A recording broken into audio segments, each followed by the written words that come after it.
Hello, ഇന്ന് പറയാൻ പോകുന്നത് ഹറാമ്. ഹറാമാർക്കാണ്, എല്ലാവർക്കും ഹറാമാണ്. ഹലാലായ മാർഗത്തിൽ കൂടി ആരും മുമ്പോട്ട് പോയിട്ടില്ല. ഹറാമാണ്, മൊത്തം ഹറാമാണ്. അവൻ ഇവനെ പറ്റിച്ചു, ഇവൻ അവനെ പറ്റിച്ചു. നേരെ മാർഗത്തിൽ ആരും ആയിട്ടില്ല. കോടീശ്വരന്മാരായെല്ലാം ഉസ്താദിനെ കെട്ടിപ്പിടിച്ച് നിസ്കരിക്കുന്നുണ്ട്. കാരണം മരണം അടുത്തു. ഒരുപാട് പേരെ പറ്റിച്ചവരൊക്കെ ഇപ്പം പള്ളിയിൽ നിന്ന് ഇറങ്ങാൻ സമയമില്ല. അതാണ് കാരണം. എന്താണ്? ഇവര് പറ്റിച്ച് കുറേ കാശുണ്ടാക്കി. നേർവഴിയിൽ ആരും കാശുണ്ടാക്കൂല.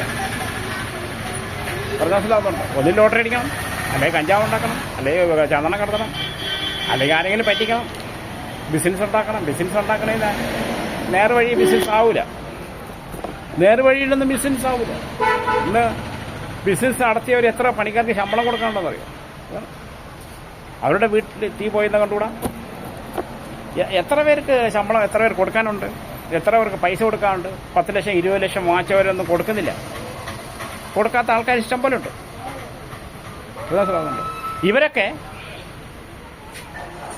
ഇപ്പം പള്ളിയിൽ നിന്ന് പുറത്തിറങ്ങുന്നില്ല. ഇമാമിനെ കെട്ടിപ്പിടിച്ചിരുന്ന സ്കെച്ചിലേ പറ്റുള്ളൂ.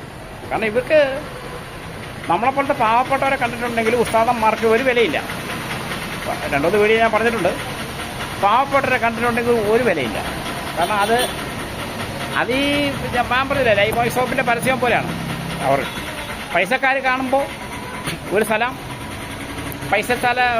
നമ്മളിപ്പോൾ ഒരു ഉസ്താദനെ കണ്ടിട്ടുണ്ടെങ്കിൽ, ഒരു സലാം ചൊല്ലിയിട്ടുണ്ടെങ്കിൽ,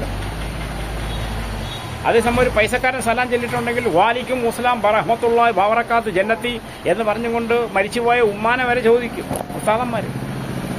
പറഞ്ഞ മനസ്സിലാവുന്നുണ്ടോ? ഈ ഉസ്താദന്മാരും വരെ ആറാമത് തിന്നുന്നുണ്ട്.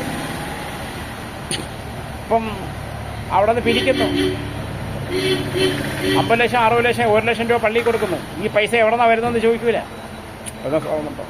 ശരിക്കും പറഞ്ഞിട്ടുണ്ടെങ്കിൽ ഉസ്താദന്മാർ ശമ്പളം വാങ്ങിക്കാൻ പാടില്ല. ശമ്പളം വാങ്ങിക്കുന്നില്ലേ? അവർക്ക് ശമ്പളം വാങ്ങിക്കാതിരിക്കാൻ പറ്റില്ലല്ലോ. കാരണം അള്ളാൻ്റെ വചനം ഫ്രീ ആയിട്ട് പറഞ്ഞു കൊടുക്കണമെന്നാണ്. ഇന്നൊരു ഉസ്താദിനെ വിളിച്ചിട്ടുണ്ടെങ്കിൽ എനിക്ക് 40,000 50,000 1 ലക്ഷം രൂപ വേണം, എന്നാലും ഞാൻ അവിടെ പ്രസംഗിക്കാൻ വരുള്ളൂ, മതപ്രസംഗത്തിന് വരുള്ളൂ. ഒരു മതപ്രസംഗം പറയാൻ വരണമെങ്കിൽ വില പേശിയിട്ടാണ് വരുന്നത്. വെള്ളിയാഴ്ച നിസ്കാരത്തിന് പൈസ ഉണ്ട്. പറഞ്ഞ മനസ്സിലാവുന്നുണ്ടോ? ആരെങ്കിലും ഫ്രീ ആയിട്ട് മതപ്രസംഗം നടത്തുമോ? ഇല്ല. കാരണം പറഞ്ഞല്ല, അവർക്ക് കാശ് വേണം. കാശാണ് ടാർഗറ്റ്, അള്ളാഹല്ല, അള്ളാൻ്റെ അനുഗ്രഹമല്ല, പൈസയാണ് ടാർഗറ്റ്. പറയുമ്പോൾ ഭയങ്കര വിടൽ വിടും. അതാണ് പറയുമ്പോൾ ഭയങ്കര വിടൽ വിടും. ഭയങ്കര ഈമാനാ. ഇമാം സാഹിബിന് ഈമാനാ. അള്ളാഹ് അങ്ങനെ പറഞ്ഞു, ഇങ്ങനെ പറഞ്ഞു, ഖുറാനിൽ അങ്ങനെ പറഞ്ഞു, ഖുറാൻ ഇങ്ങനെ പറയുന്നുണ്ട്. ഭയങ്കര മതപ്രസംഗം പറയണമെങ്കിൽ തന്നെ ഇത്ര ലക്ഷം രൂപ വേണം, ഇത്ര 1000 രൂപ വേണം എന്ന് പറഞ്ഞുകൊണ്ടാണ് വരുന്നത്. പൈസയാണ് ടാർഗറ്റ്. കാരണം പൈസ ഇല്ലെങ്കിൽ അവിടെ മതപ്രസംഗം ഇല്ല. പള്ളിയിൽ വരെ ഉസ്താദന്മാർ വരില്ല. 2 മാസം ശമ്പളം മുടങ്ങിയിട്ടുണ്ടെങ്കിൽ ഉസ്താദന്മാർ വേറെ പള്ളി നോക്കുന്നവരുണ്ട്. കഷ്ടപ്പെട്ടായിരിക്കും. നമുക്ക് ഒരു പള്ളിക്കാരെന്ന് വെച്ചിട്ടുണ്ടെങ്കിൽ ഒരു ഉസ്താദ് നിന്ന് പ്രാവുമാണ്. താഴെ ഒരു ഉസ്താദ് ജുമാൻ്റെ ദിവസം നിന്ന് പ്രാവുമാണ്. കാരണം ഉസ്താദന്മാർ തന്നെ പറയുന്ന ആരെയും പ്രാവരുത്, പല പല കാര്യങ്ങൾ ഇവർ തന്നെ പറയുന്നത്. എന്നിട്ട് അവർ ഇതിൽ നേരെ തിരിച്ചാണ്. ആ ഉസ്താദ് എഴുന്നേറ്റ് പ്രാവുക. ഈ മഹലിലുള്ള കമ്മിറ്റിക്കാർ ഗതി പിടിക്കൂലെന്ന് പറഞ്ഞു. ഇത്ര പുള്ളി 10-15 വർഷം അവിടെ ഇരുന്നു.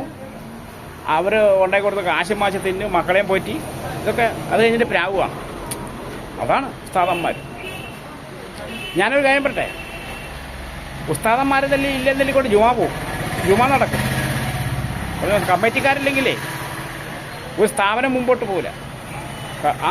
ആ പള്ളി മുമ്പോട്ട് പോകണത് കമ്മിറ്റിക്കാർ കൊണ്ടാണ്. കമ്മിറ്റിക്കാർ പിരിച്ചു പറക്കിയിട്ടും അവിടെ നിന്ന് ഇവിടെ നിന്നൊക്കെ ഉണ്ടാക്കി പറക്കിയിട്ടാണ് ശമ്പളമൊക്കെ കൊടുക്കുന്നത്, അതിൻ്റെ പരിപാലനം നടത്തുന്നത്. നമുക്കിവിടെ ഗവൺമെൻറ് എവിടെ പൈസ തരുന്നത് പറ? ചില വിട്ടികൾ പറയുന്നു, മറ്റേ പമ്പര വിട്ടികൾ പറയുന്നു ഗവൺമെൻറ് പൈസ കൊടുക്കുന്നുണ്ട്. എവിടെ പൈസ കൊടുക്കുന്നു പറ?